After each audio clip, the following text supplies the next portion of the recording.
Mga idol, in this video, turuan ko kayo magluto ng kalyos. Madali lang lutuin to. Matagal lang ang preparation. Start na tayo with the ingredients.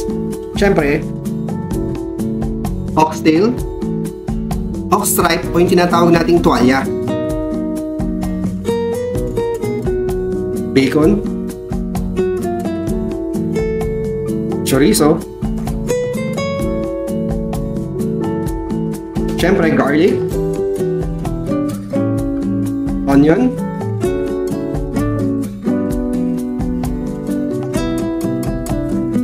carrot, yung large size,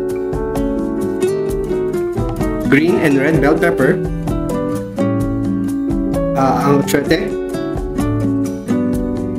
bay leaves o yung dahon ng laurel, pamintang durog, pamintang buo, salt,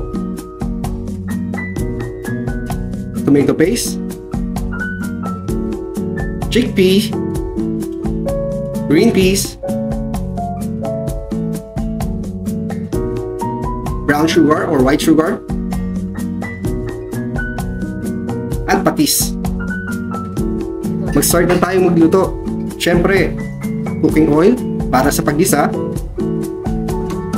Ilagay ang bawang,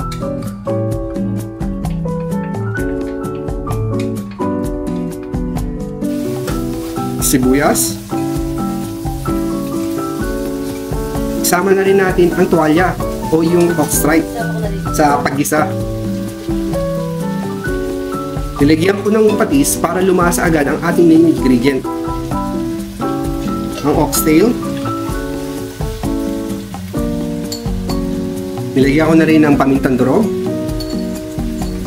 Mga idol, make sure na napalambot nyo na ang ox stripe at oxtail bago ilagay. Yung ox stripe o yung tuwalya, bago palambutin, make sure na nalinis yung maigi dahil may tendency mga ito. Nilagyan ko ng luya at konting suka habang pinapalambot ko ito. Now, lagyan na natin ng tubig, mga 3 cups of water o yung pinagkuluan ng oxtail. Boil for 8 to 10 minutes. After that, ilagay yung chorizo,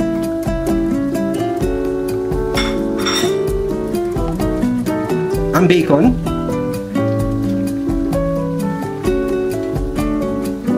ang achuete mix. Hinahalo ko to sa half cup of water, then haluin. Nilagyan ko na rin ng tomato paste, salt, sugar, whole pepper, bay leaves o dahon ng laurel, at pamintang durog.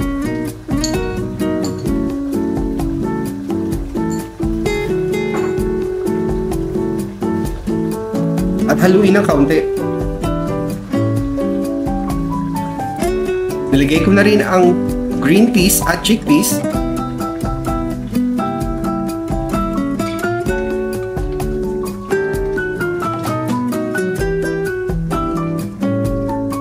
Simmer for 2 minutes.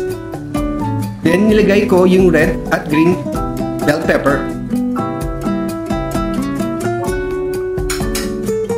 Hintayin na lang maluto yung green at red bell pepper.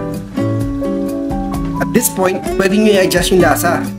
Kung gusto nyo ng medyo maalat or matamis ng kaunti. Pwede nyo din palang anghan mga idol. Lagay nyo ng chili flakes or siling labuyo. Now, tikman na natin itong niluto ko.